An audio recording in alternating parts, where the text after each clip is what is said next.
Hey guys, welcome to Clockwork and Noodles. Thank you for joining me, my fellow detectives, as we today are here to break down the first murder mystery that has occurred on Undead Girl Murder Farce, episode number 2. Very excited to get going because I think I've got theories. I want to know if I'm right. Very excited to see the reveal next week because I think it's probably going to be like Moriarty where a case lasts 2 episodes. I think I've got this. I'm going to go through my theories and my logic and the things I've picked up during the show. Maybe you guys too also picked up on different things, but we will see. Thank you for joining me once again. Into the shadows we go. All of the little hints and the symbolism going on. There are some very nice references this week that I'd like to draw out of the show. Thank you also for tuning in last week to watch the first episode. You guys had a lot to say and I'm very excited to see you guys as bubbly as I am when it comes to the show. Very nerve-wracking for me because as I go into a new season, I never know what my audience is going to be like because as the show ends, I lose the audience. Am I going to regain the same people? Are you guys going to be interested in what I'm interested in? I seem to have most of you for both of the shows this time round. Thank you also for showing interest in my episode with Steins Gate. If you want to see me break down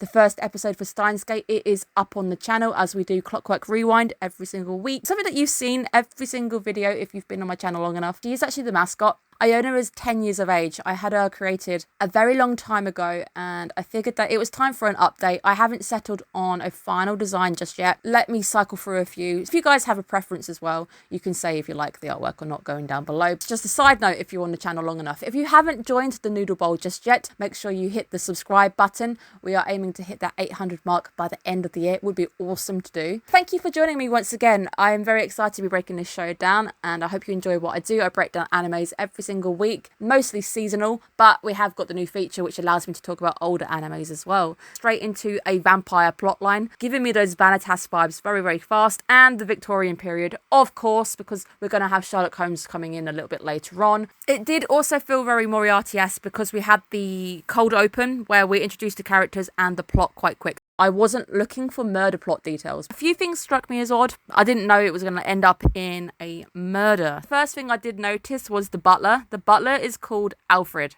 Bats in general, it's a lot of symbolism that goes on with the bat. This could be Batman. That could just be an Easter egg. Humour me, guys. Now, the creep factor started to build quite quickly when we had the singing kicking in. I don't know what it is about young children singing. It's just creepy, and there's a bit of reverb on the voice as well. So I'm like, oh, don't like this. I know they're singing in a bath, and there's a bit of echo going on, which is, again, kudos to the anime putting that in. But when he starts to blow the candles out, you know something bad's happening. You've just seen the broken lock on the floor. It's weird that he tries to pick it up with his bare hands when he knows it's silver. See, we notice the blood is bubbling on it. It did seem like we had those very happy scenes of the kid. That was a contrast. I think the opening section was actually really, really nice. I wasn't expecting it to start with the murder because it is technically only episode 2. These shows start as they mean to go on, and I'm glad that we're not beating around the bush. I do think the OP really works after seeing it slap bang after the murder sequence. It's colour. It's in your face. It really, really works. It's a bit jarring. They bring that colour to a very dark subject. Will it make the midway when I go through my top 3 OPs? Well, we will have to see because I will say the OP list has started to get a little bit cramped. I'm going to have to go through them, actually come up with some decent breakdowns for all of them and then pick my favourites and give you guys explanations. Goddard walking underneath the sheltered walkway to his carriage. Did wonder if he was out and about, but then I realised it was sunset, so maybe the sun had just set. Sure, he's weaker, but he's probably able to actually go in the sun. He's not sparkling. Although Red Sky at Night is technically Shepherd's Delight, so something good was going to happen. A bit of information given to us about the environment we're dealing with socially. There is this distrust with the humans and the vampires. I do feel very bad. They've lost a parent. They've lost a wife.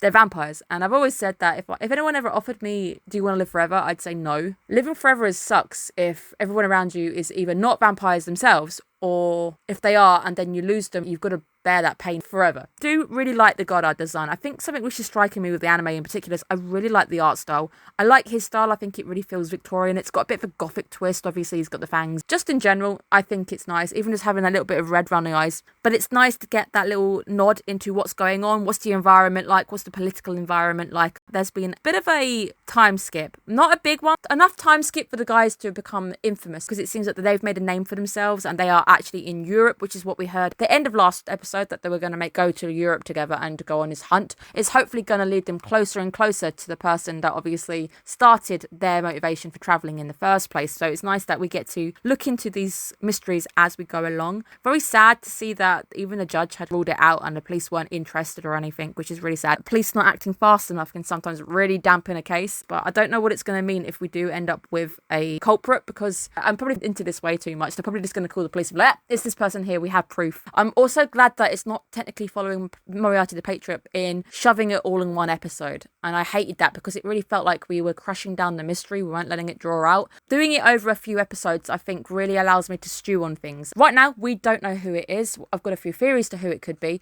There could be a rug pull next week. I could be completely wrong, so I'm very excited to be able to actually have time to go over the fact. Absolutely love the fact that we reunite with our pair in the most sarcastic exchange about the head trying to throw up. These two are really going to grow on me, and maybe I need to invent a best duo award in the awards at the end of the season. The mischievous side of Suguru, which I really like, and then occasionally, whether this is down to the voice actor or not with Aya, she goes into quite a low register because you can see that she's kind of getting a bit fed up of him, or oh no, that went too far, I'm getting annoyed now. Bearing in mind that these two have probably been travelling together for some time now, so she must be either hearing repeat jokes if he's not coming up with a good decent roster of jokes, or occasionally they just push each other too far, which I really like. I guess famous duos in particular, let's talk about Watson and Sherlock, they're not the same kind of person, they're very different, which is why these duos often work. There's chemistry between them, there's bounce, they're not identical to one another, which allows them to be objective in a sense, because one might come to a different conclusion than the other. Right now Suguru is coming off as a bit of a joker, but I also think he's going to be able to go serious when he needs. Coming across as a bit of a joker, but it might be intentional right now. I love the fact that it is Aya who tries to help the guy. I think his name is Mark. Suguru, he's being a douchebag.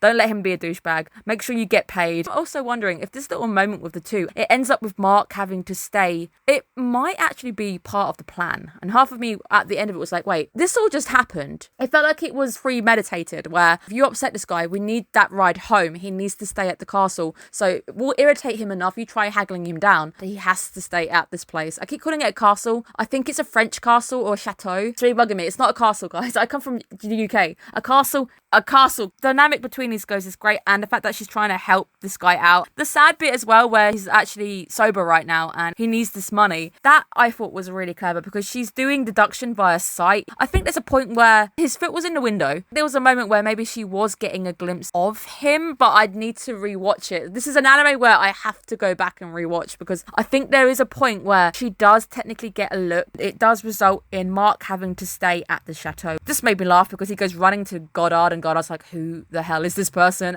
I love the next section where we have the jokes and the misdirects and the two-directional jokes that us, the audience, understand, but nobody else does. We, the audience, as I said last week, we are attached and very similar to Suguru. We know what's going on. We know about the head and everything. The moment where he's making a joke about not having a chest, the guy obviously goes to look at the maid and he thinks it's an op-eye joke, and it's not. It's obviously she has no body. The moment when she said that was actually a good one, that cracked me up. So I was not expecting her to compliment him. And then even having the, can you put a strike for him? Well, no, one for him. He can have that. They're obviously made it into a game. I love the fact it's become a game. I love the fact the maid is kind of the middle ground and she's having to keep score of each other's jabs. Because there's also a moment she makes a joke. He laughs at her joke, and I'm like, that is actually classic, because they're having this pun battle going on. It's a very dark topic matter, but we're still having this light-hearted comedy that's going on over the top that really works. And I think that's because of the dynamic duo that we've got going on, because of the way that you've written them. They definitely get a kick out of that head reveal every single time. You know they get a kick out of it. And the fact that she even says,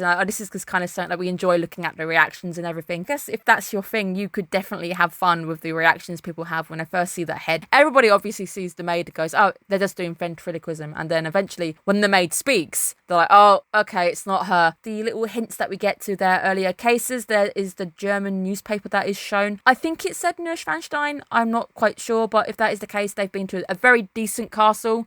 Now that's what I call a castle, guys. That is a castle. Pun about using one's head. That was the moment where Suguru also laughs at her joke. Very, very clever, but also very important when you're being a detective. You need to use your head. You cannot be ruled by emotion, because you can't get really angry. Jury service is mandatory if you get called up. Lots of people around me have done it. I've never been called to do jury service, but I'm pretty sure you can't be on a jury. Say you say, oh, I'm a feminist. Then there's a guy up or something. If they think you're going to be biased, they don't allow you to judge. So a lot of people do tried to get out of jury service by saying, I'm this, I'm that, I can't do it, I'm not impartial. I think that's a very clever little moment where she does say, you've got to actually use your head. The next moment, which I think is very clever, again by Aya, so a strike for Aya for me. I'm not dead, therefore I'm alive, I think is a Descartes quote. I think we're in France. Reference. I think therefore I am. Nice reference. There's a lot of really nice Easter eggs in this. Nice to have these in there because it makes the show a little bit more unique and I'm looking for them. Suguru was returning the favour by laughing at the joke.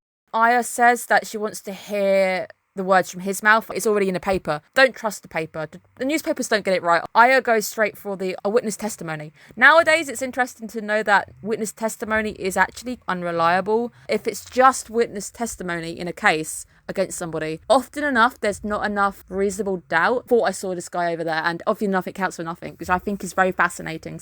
My mind starting to jump as we go through some of the facts, some of the details. Definitely an inside job. She's very calm. The expression is calm. They even go into it a little bit as well. The reason why she hasn't attempted to wake up, or maybe she hasn't sensed worried or anything, is because if I sense somebody coming into the room who I know, I have no reason to panic. I'm not going to wake up. It makes sense for it to be one of the family or somebody that she definitely knows.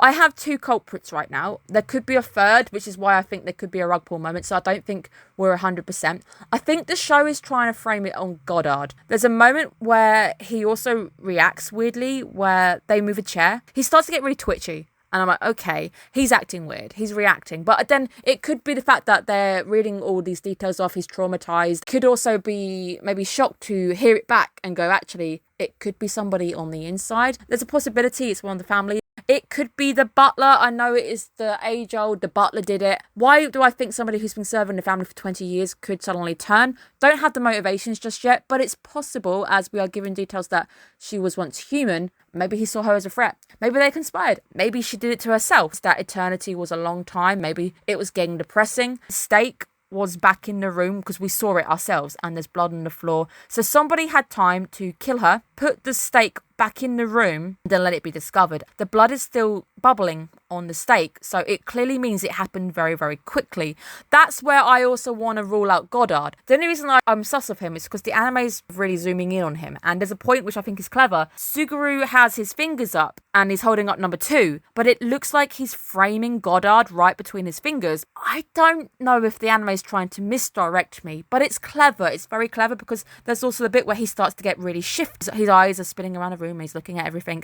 But that could also be the fact that he's also maybe working things out. It could be somebody else. Right now, Goddard is too easy to pick on. I do think it could still be the butler. The butler covered himself in a coat. He went out the room, then came back. We did see Goddard was out with Raoul. That reminds me of Phantom. I thought we were going into the Phantom segment. We see him out. They go hunting.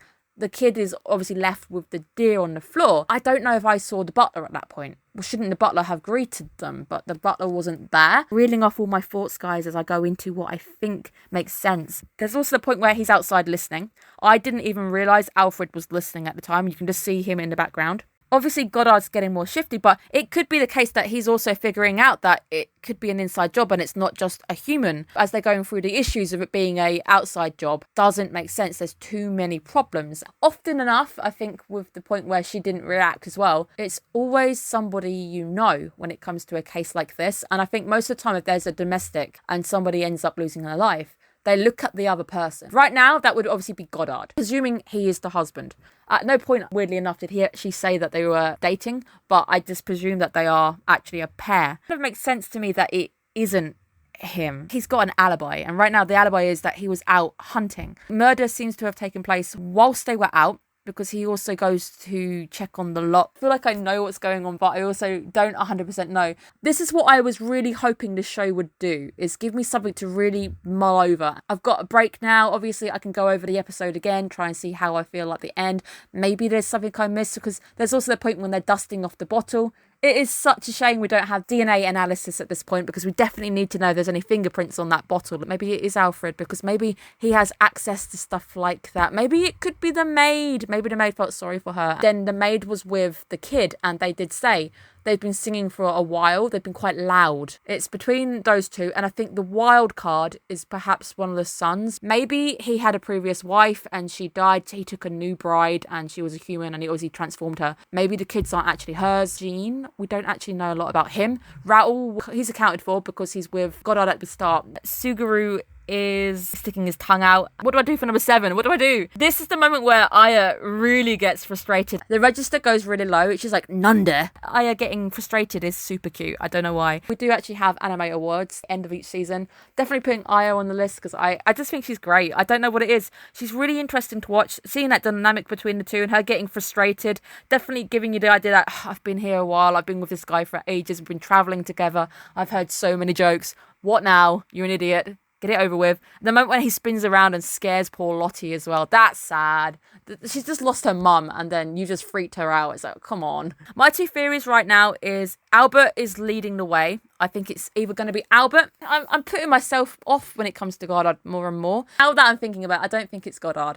I think it's either going to be the son theory, Butler theory, because she'd expect the butler to be walking around doing bits. I don't think it's an outside job. But I do wonder if the person at the end is perhaps Van Helsing. Maybe he's still around. Maybe we do actually get to see that Van Helsing is in this. I haven't checked, but the hat kind of gives it away a little bit. I think it's a fantastic episode. I had so much fun trying to wrap my brains. I love the fact that we don't have the reveal yet because Moriarty the Patriot would often do that. And I'd be, oh, okay. The mystery's over. Never mind. For me, that doesn't allow the mystery to brew. The more I think about it, the more my brain is like whirling. I'm going to have to go and rewatch this one at some point. Thank you guys so much for tuning in. Let me know your thoughts. Who done it, guys? Who done it? We're playing a big game of Cluedo. Put your answers down below. Right now, write me down for Alfred. That's who I think it is. Have a great day, guys. Bye-bye.